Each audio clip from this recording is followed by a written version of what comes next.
Whether you're new to Call of Duty or have been playing for years, it's safe to say that sniping in Black Ops 7 is pretty challenging. There's a lot to consider this year. The Omni movement system with dolphin diving, backward sliding and the all new wall bouncing mechanic. We've then got heavily reduced aim assist across all weapons to try and balance controller versus keyboard and mouse players. And to top it all off, we've got slow aim down sight speeds on the snipers and a fast time to kill. So in today's video, I'll be breaking down my #1 tips, tricks, settings and loadouts to put you in the best position possible to snipe better in Black Ops 7. If this video helps in any way, please drop a like for me, I would really appreciate it. And without further ado, let's dive in. Unfortunately, the worst part about sniping in this game is the weapon selection. We have one bolt action sniper, one semi-auto sniper, and one slightly odd burst fire sniper that comes with a charge time. To be honest, I was hoping for at least a second bolt action in the mix, but let's see what comes with Season 1.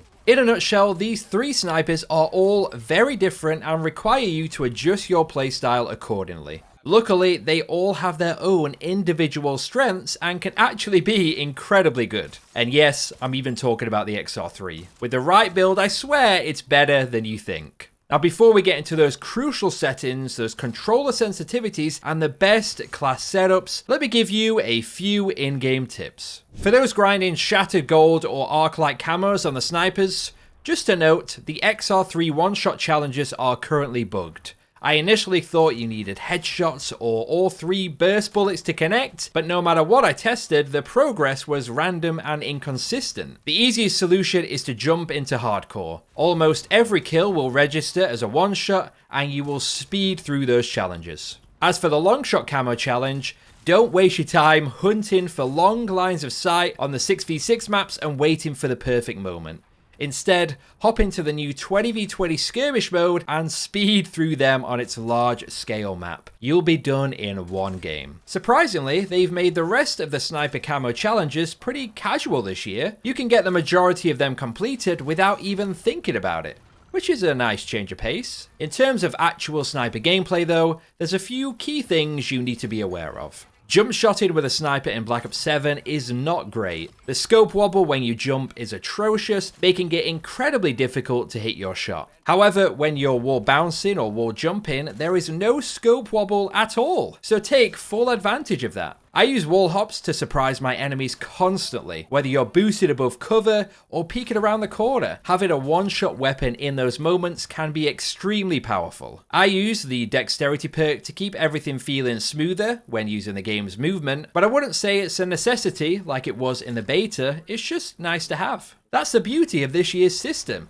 You're not forced into any specific perks when sniping, it's all about your playstyle. It's great to use wall bouncing to your advantage, but what about when you're going up against it? Well, that's where centering comes in, and this applies to just general gameplay too. Centering the enemy in the middle of your screen before you start scoping in means you'll have less work to do once you're actually in your scope. It keeps your shots fast and your awareness sharp, because the more you're out of your scope, the more information you gather, and the more that will assist you in getting a streak together. The built-in center dot within the recent Call of Duty titles is a vital tool in remembering the middle of your screen, so make sure you set that to static in your settings so it doesn't sway out of alignment and throw your centering off. But when enemies are jumping, diving and bouncing all over the place, you can't center on where they are, you have to center on where they're going to be. Easier said than done, I know, but that's the gist of it. Center ahead of their movement whilst your gun is at the hip, so by the time you fully scope in and are ready to take the shot, they have made their way onto your centered point. It's all about prediction, and because of that, I am holding angles more than ever in this game. The slide mechanic is so fast that if I expect someone to slide challenge, I will pre-aim on the exact spot they're likely to end up. Then it's just a matter of not missing. It's a simple trick to deal with those aggressive players. Now let's talk loadouts. There is one must-use attachment in Black Ops 7 that is completely non-negotiable.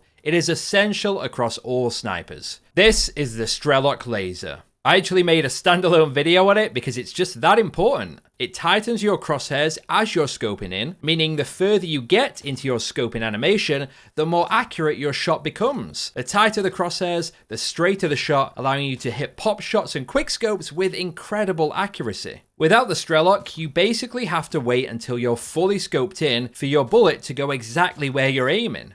If you fire too early, your shot simply won't land on target. There's also a few unique attachments for each sniper rifle that are also a must use. Pick the much needed gunfighter wildcard for those extra 3 attachments, and let's get building. Let's start with the VS Recon. One of its best attachments is actually locked behind prestiging the weapon. It's the MFS R-stop handguard underbarrel that heavily reduces the gun's visual kick while also increasing its aim down sight speed. The difference with this equipped is night and day. It makes everything feel smoother and makes follow-up shots even easier to land. So even though through prestige any weapon it resets it to level 1, this attachment is worth it. And don't forget to use your permanent unlock token on the Strelok laser. I mean, that one is a no-brainer. To build out the rest of the class, I have the rapid fire light bolt to increase that fire rate. For the stock, I have the heavy pad, which helps with flinch resistance, because the flinch on this game is pretty damn intense. For the rear grip, I have the quick draw grip, increasing the aim on sight time. This gun right now is a 510 millisecond ADS. You can make that quicker if you want to take off the 8 round. Brings it down to 490, but I think for 20 milliseconds with 2 extra bullets, it is worth the trade-off. For the barrel, we have gone for the 17-inch short barrel, once again helping with aim down sight time. And then lastly, this is a personal preference. I'm using the suppressor because it keeps you hidden on the radar, but I know a lot of people really enjoy the muzzle brake, which helps with the recoil, the kick, and just more stability on the gun. So if you don't care about being hidden or sneaky or silent,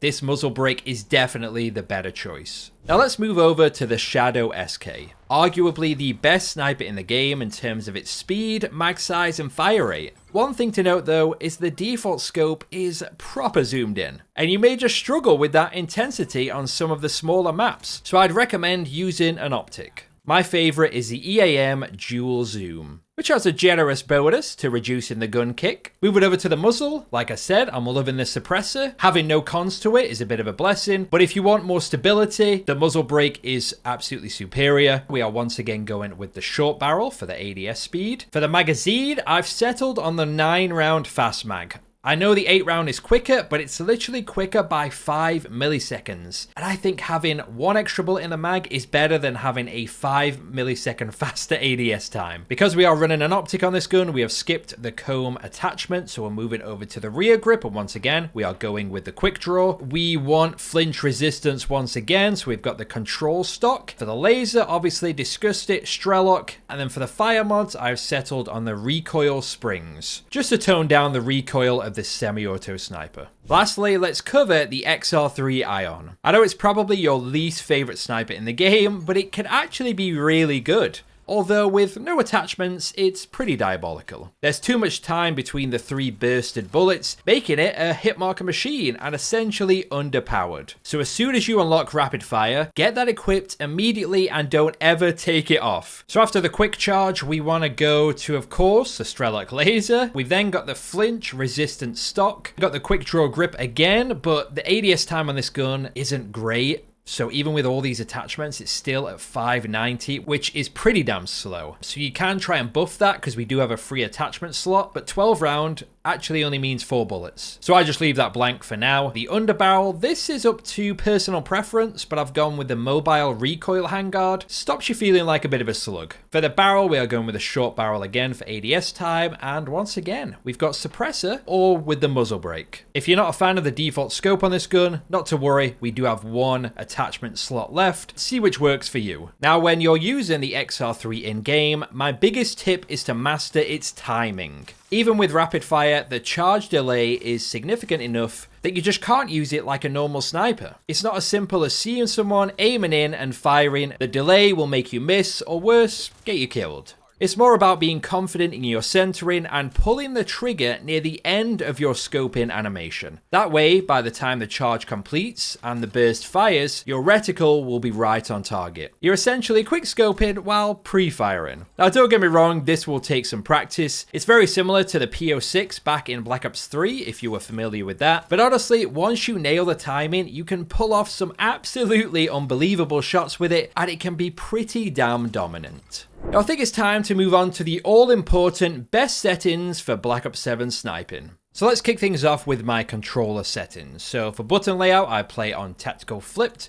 My horizontal and vertical stick sensitivity are both set to 2.65. That for me is the sweet spot between being pretty snappy, quick with reactions outside of my scope, but still being precise while I'm down in my scope. For the dead zone, I have my left stick min and right stick min both set to 5, and the left stick and right stick max on 99. Don't really use my triggers for shooting, but I've set those to 1 as well just to get a bit more responsiveness out of them. For my sensitivity multipliers, those are all set to 1. For the aiming advanced settings, for my ADS sensitivity transition timing, I have that set to instant. For my aim response curve type, I am down on dynamic. With my curve scope scale set to 1, I have my custom sensitivity per zoom also on, and I've actually got my low zoom and 2 to 3 times zoom on 0.85. These are quite low because when I pick up regular guns, or if I use my pistol in this game, because my sensitivity is quite high, and now the aim assist slowdown isn't as strong, I need these values to be lower so I can be a bit more precise and a bit more locked in with my aim. If you are trying out my high sensitivity and you are struggling to be precise even with a sniper rifle, you may want to play around with turning these higher zoom values down as well. Target aim assist is obviously on, but it doesn't do as much as it has done in previous games. Moving over to movement, I have my sprint assist set to on.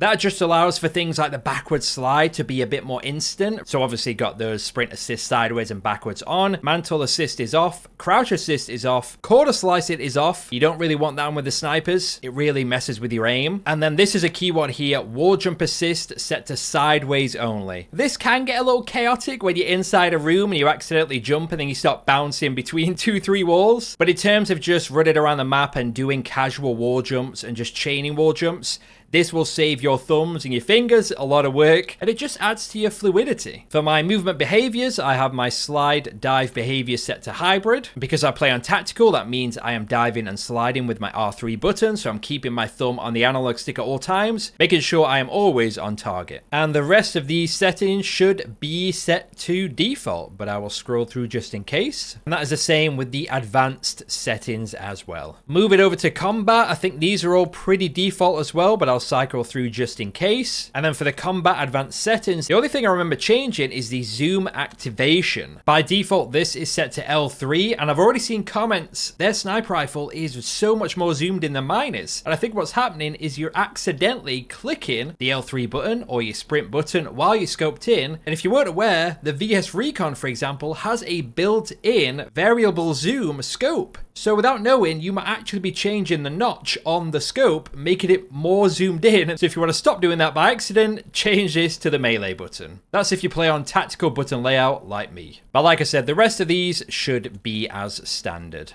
Next up, we've got some important changes to make to the interface settings. Now, in terms of the HUD preset, I enjoy the standard version. One thing we will turn off, though, is the compass. That is just unnecessary clutter on your screen. Nobody's calling out coordinates in 6v6 multiplayer, I'll tell you that right now. Moving down to crosshairs, I actually have my crosshairs turned off completely on this game. Because of all the movement and the chaos, there's just too much wobble on there, and even if you're on static, I just feel like the crosshairs just get in the way. And if you are primarily sniping, you just don't need the crosshairs. Everything is based on your center dot, and that's what I mentioned earlier. Changing that to static allows you to have a consistent center point on your screen, and that's what you want to focus on. I do keep it on default. You can change it to larger, but default is my go-to, and I think the rest of these are default. Moving over to the readability section, the only thing I've changed here is the color customization. First thing you want to do on this page is go down to the color filter settings, change your color filter to number 2, change the filter target to both, and up your world color and interface color intensity up to 100.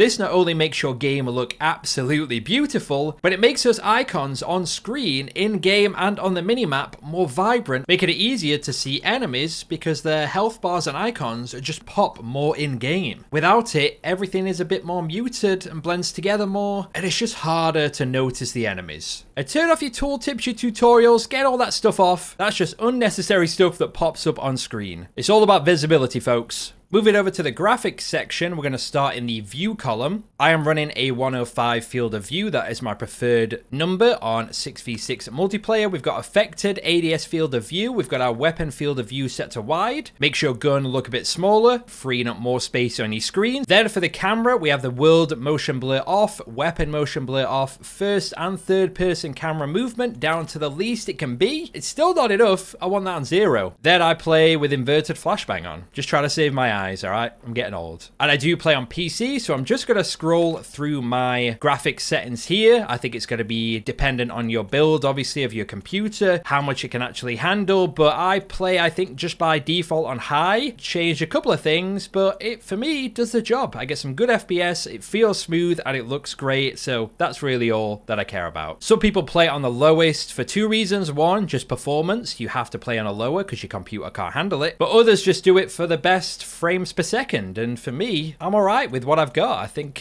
I think it's smooth enough as is. I get a lot of frames, and I want my game to look good when I'm playing it every day, so hopefully those settings will help you in some way. In terms of my audio, I've got my gameplay music turned all the way off. I like the tunes in this game, but they're a bit of a distraction. And same with the dialogue. I feel like the characters are yapping a lot, so I've tuned that down a bit as well. And then the rest should be default, apart from my audio mix is set to headphones. But I still struggle to hear footsteps a lot, so maybe you guys have got a better option for me. But I think that pretty much covers everything. Try to keep it a little bit more short and sweet this time around, so if there is anything that I missed and that you may still be struggling with, just drop me a comment in the comment section below, and I will try to get back to you. Thank you so much for watching. Hopefully this helped in some way or another, and I'll see you guys out there.